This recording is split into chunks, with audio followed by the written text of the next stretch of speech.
Allow me to introduce myself. I am the last sane sports fan. I am a genius by trade. I just knew too much. Does that make me crazy? Does that make me crazy? Does that make me crazy? Possibly. Hello everyone and welcome once again to The View from the Midwest. Well, let's get right to it. There's a couple things that I want to try to get to today. Obviously, there's going to be one main one, and it's the topic that I just can't seem to get away from right now. The whether or not there are going to be teams in LA come 2016 in the NFL. I have no doubt that there are going to be football teams in LA. I still don't necessarily believe that it's going to be the Rams. They have the most history out of the teams there, although the Raiders have a pretty good history there, but that can be debated. But I'm bringing up this topic again because it was brought up on ESPN, which kind of irritates me, and I'll get to that here in a second. But it was also mentioned in the St. Louis Post-Dispatch and a few other publications, based on the fact that the Rams and the Dallas Cowboys had a practice in Oxnard, California. It was open to the public. There were several thousand Rams fans there. The players were forced to comment upon it. I mean, what are they going to say? They're not going to say, well, yeah, we don't appreciate the support. I mean, they want support no matter where they can get it. The Jerry Jones and Stan Kroenke were shown kissing up to each other, and Jerry Jones is pretty much kissing anybody's butt that he can out there to try to ingratiate himself to LA fans, because he wants to be seen as somebody who's trying to help the situation out there, when quite frankly he's got nothing to do with it. He's not putting any money into it. The only thing that he's got is a vote. Obviously the NFL could potentially benefit from being in Los Angeles. It is a huge market, second largest market in the country behind New York, I do believe. I mean, if you start factoring in some of the suburban areas, and even as far down south as San Diego and as far north as Oakland, then it would become the biggest market in the country. All that being said, the thing that bothers me about the ESPN article was they focused solely on the fact that, oh, well, the thousands of people, 7,000 some odd fans showed up for this practice that were Rams fans. Who cares? Who cares? And I say that with all due respect, because I fully respect the people that did show up, because they took time out of their schedule to go to a practice, to go to a team that they support. I have nothing against those fans out there. I don't want you to have my football team, but some will say, well, it was your football team first and you have a right to take it back. I fully respect that argument.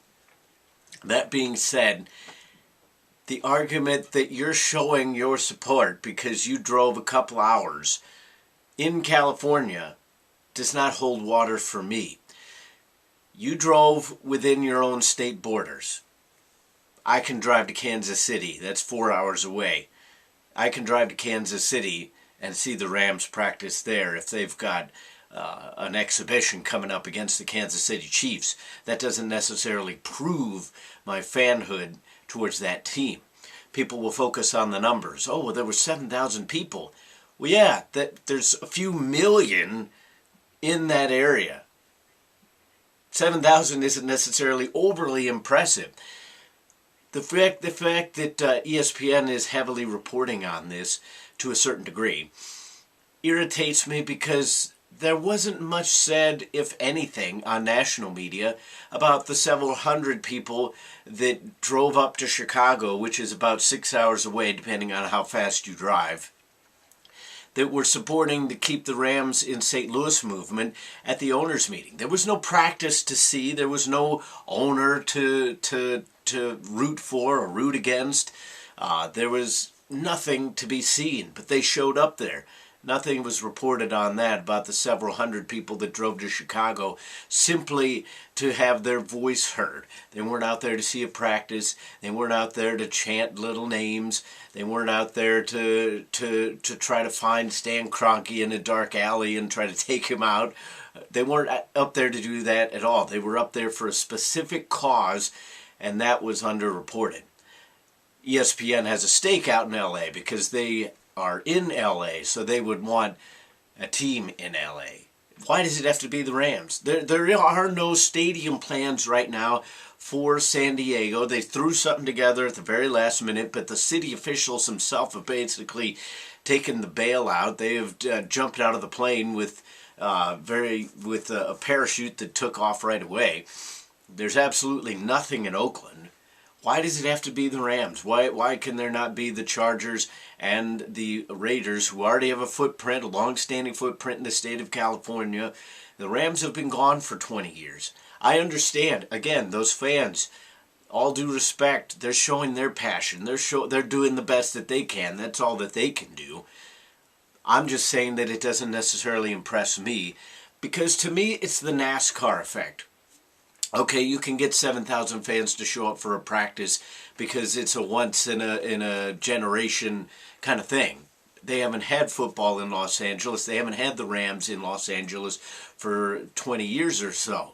So yeah, you're going to get a fervent fan base showing up to those practices. But it's the NASCAR effect to me.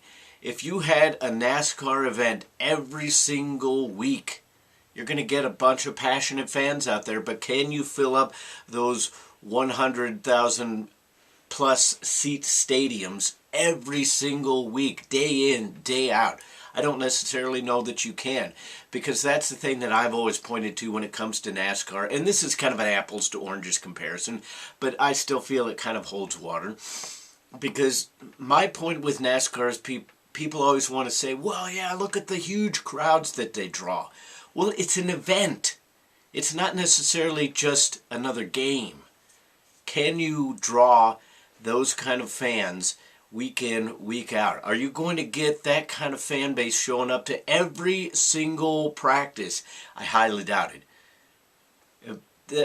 And again, nothing against the LA fans. I mean, that's what kind of upsets me about the situation as it is, because the LA fans want what they perceive as their team back. The St. Louis fans want to keep what they perceive as their team here.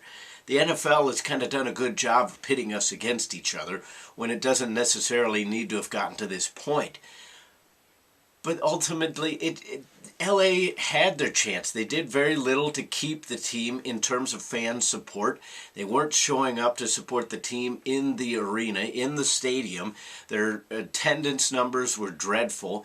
St. Louis has done an excellent job supporting this team in terms of numbers of people showing up to the stadium, even when the team has been terrible, and they have been terrible.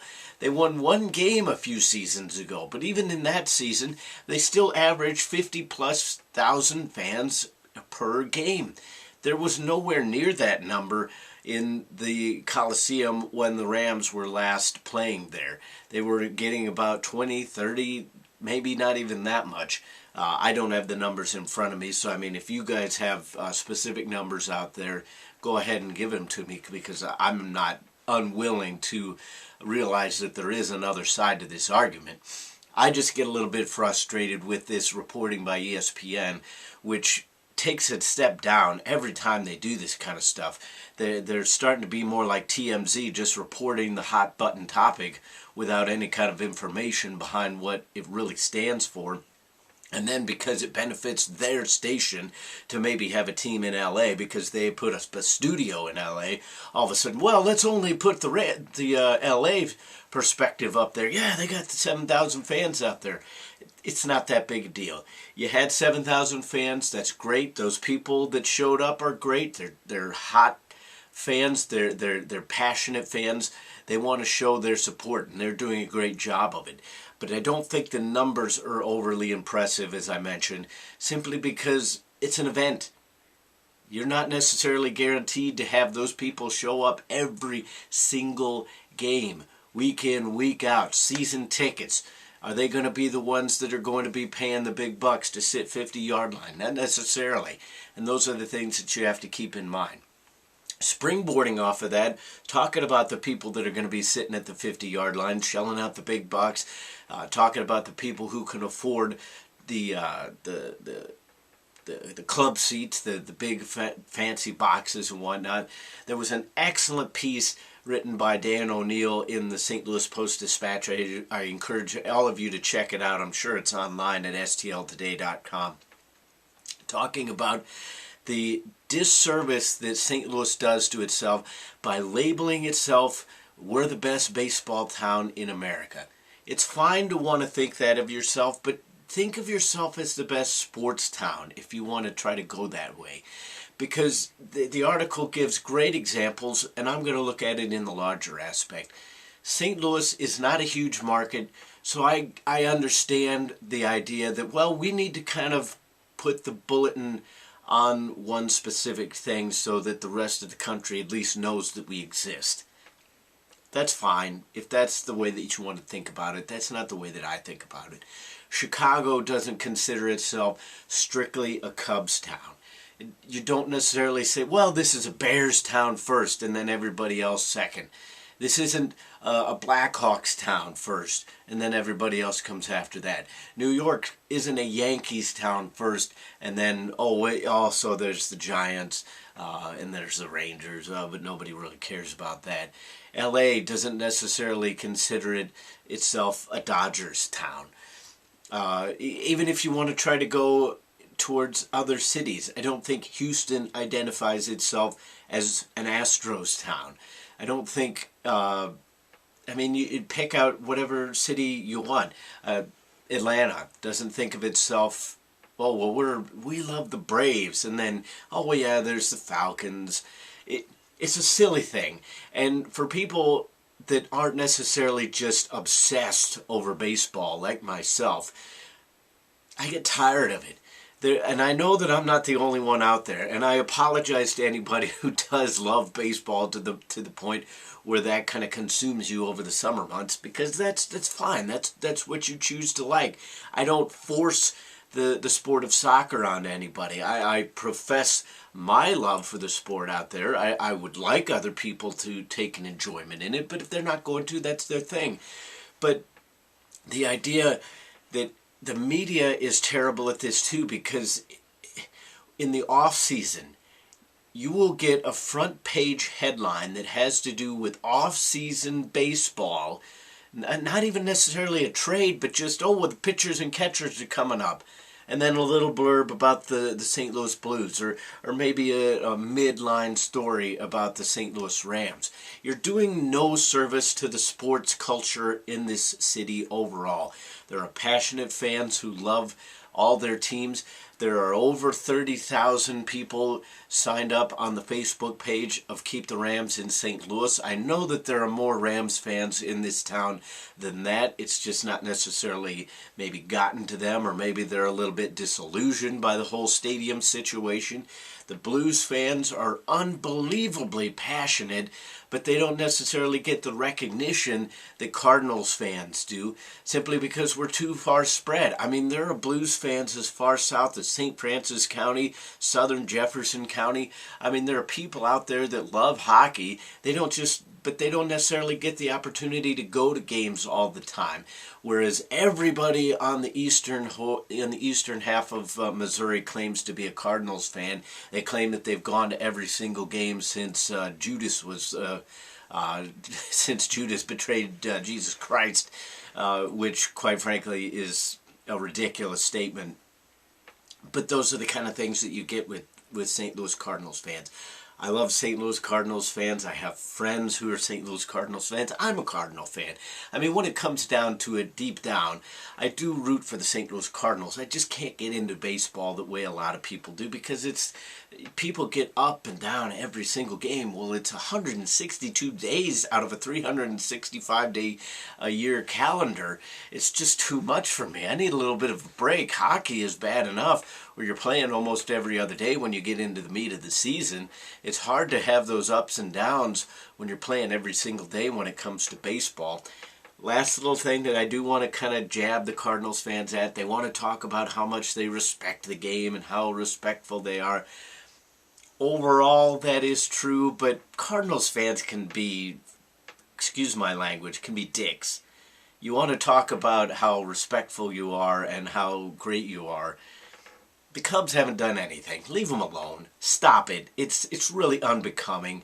People want to say, oh, it's just a friendly rivalry. No, it isn't. I've seen really obnoxious stuff posted on social media websites, and people are going to say, well, they're just having fun.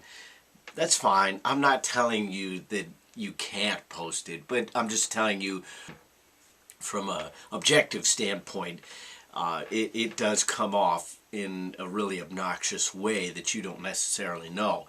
And another thing, St. Louis fans got up in arms simply because the manager of the Royals decided to say, well, yeah, the Missouri fans overall are great. He was looping everybody together, but he said that the Royals fans were a little bit louder. Well, number one, he hasn't seen the Cardinals fans in October, so he doesn't have the necessarily the best viewpoint to come at that from, but everybody was just flipping their lid and saying, oh yeah, the Royals were just about to get dissolved a couple years ago. Just calm it down a little bit. Not everybody is specifically attacking you. You don't have to stand up for Cardinal Nation every single time, because Cardinal Nation has 2 feet to stand on its own. The Kansas City Royals have had 20, 30, 40 years where they haven't been any good. All of a sudden, they're finally good. They don't know that how long it'll last. So yeah, they're letting it all out. That doesn't necessarily mean they're better fans than St. Louis Cardinals fans. That doesn't necessarily mean that they know how to react. But St. Louis Cardinals fans are so used to winning that they know how to react in more of a calm, even-mannered way. And then once the postseason rolls around, then they key it up. Royals fans, they're going crazy because this is the first time in a long time that they've had something to let all that passion out about. So St. Louis people need to just take it down a notch, because it's not an affront to you to try to praise somebody else across the state. I've ran over time, and this is going to be a real long video, and I apologize. Hopefully you kind of all stuck around. I kind of went here and there. But a passionate video here today, so hopefully you enjoyed it. That is The View from the Midwest. What are your views on today's topics? Obviously, I usually get some sort of comment from one of the LA Rams fans when I do one of these videos, so I look forward to those. It's always fun to go back and forth about that. What do you think about the St. Louis versus Chicago, St. Louis versus Kansas City kind of deal as well? Love to hear your comments about that as well. But until the next time, oh yeah, comment, rate, and subscribe, thumbs up, Facebook, YouTube, all that good stuff. But until the next time, I'll see you then. I remember